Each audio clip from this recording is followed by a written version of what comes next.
Welcome to Jeet stories, आपका अपना channel. ये चैनल शुरू करने का पर्पस था और अभी भी है आपकी सभी समस्याओं को छू मंतर कर देना, ज़ीरो कर देना। अगर आपकी कोई समस्या है, कोई स्ट्रेस पॉइंट है आपका, तो आप मेरे को लिखो। कहाँ लिखोगे आप मेरे को? questionjeet@gmail.com। आपने कोई सोसाइटी के लिए अच्छा काम किया है और आपके पास कोई अच्छी कहानी है, तो आप मेरे को लिखोगे answerjeet@gmail.com पर। जी हाँ, questionjeet@gmail.com। अगर आपकी कोई समस्या है और अगर आपकी कोई अचीवमेंट है, कोई अच्छी कहानी है, तो answerjeet@gmail.com पर। जी हाँ, चलिए आज का एपिसोड शुरू करते हैं। हर बार की तरह 2 चैप्टर्स। पहला चैप्टर इंस्पिरेशनल स्टोरी, ज़बरदस्त इंस्पिरेशनल स्टोरी है आज की। आज की स्टोरी है एक फादर सन की स्टोरी। और लीन ऑन मी में आज एक लेडी होम्योपैथ डॉक्टर लिखती हैं कि मैं प्रैक्टिस शुरू करना चाहती हूँ पर कर नहीं पा रही हूँ due to certain family problems. चलिए आज का पहला चैप्टर शुरू करते हैं इंस्पिरेशनल स्टोरी के साथ। आज की इंस्पिरेशनल स्टोरी है कैलकाटा में बेस्ड। ये 1972 की बात है। ये शुरू होती है कहानी कैलकाटा के प्लेटफॉर्म से। वहाँ पे एक फादर और एक सन एक ट्रेन पे चढ़ते हैं। बेटी की उम्र करीब 22-23 साल होती है। बड़ा एक्साइटेड सा अंदर जाता है ट्रेन के अंदर, चीज़ें देखता है, छू रहा होता है। अपनी सीट पे पहुँचते हैं ये दोनों, और वहीं सामने एक सज्जन बैठे होते हैं जो ये सब ऑब्जर्व कर रहे हैं। तो कुछ ही समय में ट्रेन चलती है। जैसे ट्रेन चलती है तो बेटा जो साइड की सीट पे बैठा होता है कहता है, पापा क्या मैं विंडो की सीट पे बैठ सकता हूँ आपकी जगह पे? कहता है, पापा कहते हैं श्योर बेटा, व्हाई नॉट, आजा। तो पापा उसको अपनी विंडो की सीट देते हैं और खुद इधर आ जाते हैं। जैसे ही ट्रेन प्लेटफॉर्म क्रॉस करती है तो ट्रेन थोड़ा सा स्पीड पकड़ती है। तो ये लड़का कहता है, देखो पापा, वो देखो पेड़ पीछे को भाग रहे हैं। पापा हंसते हैं उसकी तरफ और मुस्कुरा के ऐसे सिर हिला देते हैं। फिर कुछ और ट्रेन स्पीड पकड़ती है तो ऊपर देखता है, कहता है, देखो पापा बादल हमारे साथ भाग रहे हैं। पापा फिर उसकी तरफ देखते हैं और मुस्कुरा के सिर हिला देते हैं। तब जो सामने सज्जन बैठे होते हैं और ये सब ऑब्जर्व कर रहे होते हैं शुरू से, कुछ उनको ठीक नहीं लग रहा होता सब कुछ, और ये अपने उनके फादर की तरफ ऐसे झुक के कहते हैं, आप इस लड़के को किसी अच्छे डॉक्टर को क्यों नहीं दिखाते? तो पापा समझ जाते हैं क्यों कह रहा है ये ऐसे। वैसे मुस्कुराते हैं और कहते हैं, आज ही हम एक बहुत बड़े सर्जन के पास से आ रहे हैं। मेरा बेटा जन्म से अंधा था। 1 हफ्ते पहले इसको नई आंखें दी गई हैं और आज ही पहली बार हॉस्पिटल की बाहर की दुनिया देख रहा है। पहली बार ट्रेन से ट्रैवल कर रहा है और देख पा रहा है क्या होता है ट्रेन में। उसके बाद उस सज्जन पूरी जर्नी चुप ही रहते हैं और बेटा वैसे एक्साइटमेंट के साथ चीज़ें देखता रहता है। क्या समझे? What is the moral of the story? क्या सीख मिलती है इस कहानी से? कभी भी किसी को भी जज मत करो। उस इंसान को समझो, जानो, उसकी परेशानियों को अपने ऊपर लेके देखो, उसकी ज़िंदगी को समझो, फिर भी टिप्पणी मत पास करो, क्योंकि हम में से कोई दूध का धुला नहीं है। कोई ऐसा नहीं है जिसने कभी ना कभी कोई गलती ना की हो। इसलिए कभी किसी को जज मत करो यार। ये कहानी मैंने सुनी थी करीब 30 साल पहले, 30-35 साल पहले, जब मैं छोटा ही था। और इस कहानी ने मेरे दिमाग में एक बहुत गहरी छाप छोड़ी, जिसकी वजह से मैं जो इंसान आज हूँ शायद वो बन पाया। तो ये थी आज की कहानी। दिमाग में रखना इस कहानी को, इस कहानी के मोटो, इस कहानी की जो सीख है उसको जरूर दिमाग में रखना यार। कभी किसी को जज मत करना ज़िंदगी में। आज तक आपको नहीं पता उसकी ज़िंदगी में क्या कुछ हो चुका है, क्या कुछ बीत चुका है और क्या बीत रहा है अभी। डू नॉट एवर जज अ पर्सन। कभी भी किसी पे फैसला मत पास करना। चलिए अब चलते हैं चैप्टर 2 में, यानी कि लीन ऑन मी में। लीन ऑन मी में आज एक होम्योपैथ डॉक्टर ने लिखा है। इनका नाम नेहा है और ये दिल्ली से लिख रही है। Thank you so much Neha ji. बड़े दिनों बाद किसी ने अपना नाम और शहर दोनों दिया है। Thank you so much. तो नेहा जी लिखती हैं, I am a homeopath bye education but have not practised since getting married 10 years back. Last 10 years I have been taking care of home and my 8-year-old son. My husband is busy with his job and has no time for family. I want to start my own practice and have my dreams, but it's all going down the drain. How can I start? ये लिखती हैं कि मैं homeopath हूँ। 10 साल से मैं practice नहीं करी जब से मेरी शादी हुई है, क्योंकि मैं अपने फैमिली को देख रही थी, उनका ध्यान रख रही थी, अपने बेटे को का ध्यान रख रही थी।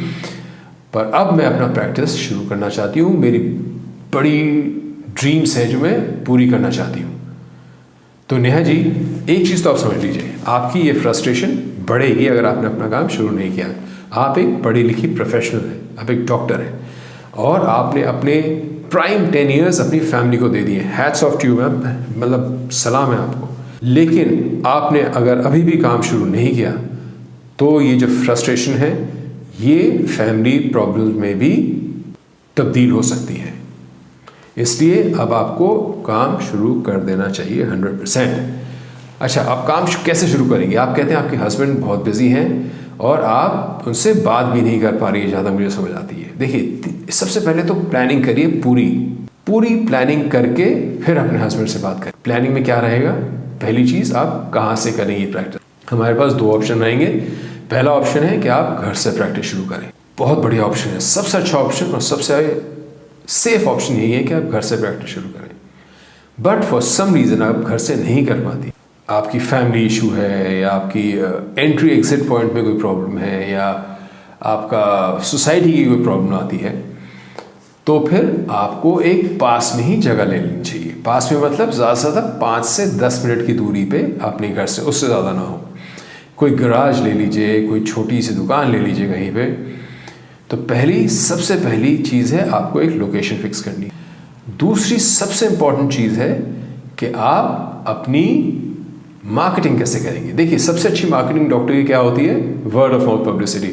जब एक पेशेंट जाके दूसरे पेशेंट्स को बताता है कि भैया ये डॉक्टर बहुत अच्छा इलाज करती हैं, आपके पास जाइए, सबसे अच्छी पब्लिसिटी वो होती है। लेकिन उस पब्लिसिटी से पहले, यानी कि पेशेंट्स को पता चलना चाहिए कि आपने ये प्रैक्टिस इस जगह पे शुरू करी है, तभी पेशेंट्स आपके, जो आइस ब्रेकिंग होती है, तभी पेशेंट्स आपके पास आएंगे। उसके 2 तरीके मेजरली होते हैं। एक तो आप लोकल येलो पेजेस में ऐड दीजिए, दूसरा आप पैम्फलेट्स बंटवा सकती हैं, SMS करवा सकती हैं अपने एरिया में। इस चीज़ों के लिए आपको एक बजट करना पड़ेगा। Second is that. और तीसरी चीज़ वेरी इंपॉर्टेंट, अगर आपके पास डोमेस्टिक हेल्प नहीं है तो एक डोमेस्टिक हेल्प रखना ज़रूरी है, जो आपकी एब्सेंस में और जब आप हो तब भी आपकी हेल्प कर सके। कम से कम सुबह से लेके शाम तक, जब तक आपकी प्रैक्टिस खत्म नहीं होती, तब तक एक डोमेस्टिक हेल्प का घर पे रहना ज़रूरी है। पहले आप शुरू करेंगे प्रैक्टिस 2 घंटे सुबह और 2 घंटे शाम को। 2 घंटे सुबह जब आपका बेटा स्कूल गया हुआ हो, और 2 घंटे शाम जब वो खेलता हो या ट्यूशन करता हो या कुछ को करिकुलर एक्टिविटीज़ करता हो, कोई कभी भी जब उसका फ्री टाइम हो, 2 घंटे तब, before your husband comes back home, और even an hour after your husband comes back home, which is fine, not a problem.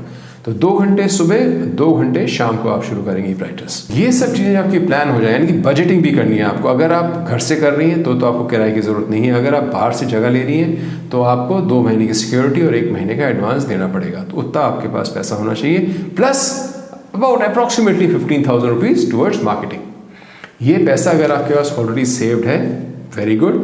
अगर नहीं है तो आप ये अपने हस्बैंड से बात करके, depending on how he is taking to the idea of कि भाई आप अपनी प्रैक्टिस फिर से शुरू करना चाहती हैं, आप अपने हस्बैंड से ही मांग सकती हैं, take it as a loan, and जैसे आपकी प्रैक्टिस शुरू होती है थोड़ा सा पैसा आता है, वापस कर सकती हैं उनको ये चीज़।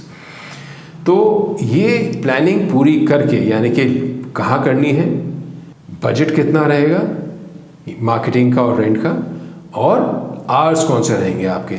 शुरू में आप लीस्ट डिस्टर्ब करें अपनी फैमिली को, ताकि आपके हस्बैंड को भी सेटिस्फैक्शन रहे कि हाँ ये अपना काम कर रही है, तो फैमिली में डिस्टर्बेंस नहीं आएगी। शुरू में आप ये करिए। एक बार काम शुरू हो जाए, पेशेंट्स आने लगे, फिर उसके बाद तो कोई दिक्कत है ही नहीं, फिर आप जैसा चाहें वैसा कर सकती हैं।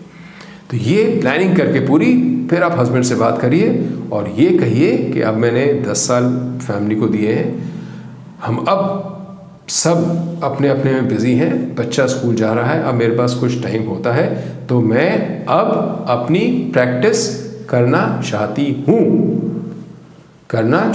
हूँ और ये मेरा प्लान है। आपके हस्बैंड, मुझे नहीं लगता आपको मना करेंगे, आप अपने प्लान के साथ पूरा अगर बैठेंगी और कहेंगी कि मैं प्रैक्टिस करना चाहती हूँ। लेकिन फिर भी अगर कोई दिक्कत आती है तो मैं जैसे सबको बोलता हूँ, आप फिर लिखिएगा मेरे को। अगर ज़रूरत पड़ी तो किसी काउंसलर को कॉन्फ्रेंस पे ले लेंगे आपके हस्बैंड के साथ, या फिर हम तीनों एक बार बात कर लेंगे। I will try and convince your husband. अगर नहीं होते हैं तो काउंसलर की हेल्प लेंगे। लेकिन आई see all positives in it. अगर आप प्रैक्टिस शुरू करेंगी हर तरह से फैमिली के लिए ये चीज़ अच्छी रहेगी। I hope I help you. अगर नहीं तो लिखिएगा ज़रूर फिर से। और दोस्तों अगर ये प्रोग्राम और ये एपिसोड अच्छा लगा हो तो लाइक सब्सक्राइब जरूर करना और मिलते हैं अगले से एपिसोड में। जय हो, till we meet again, bye.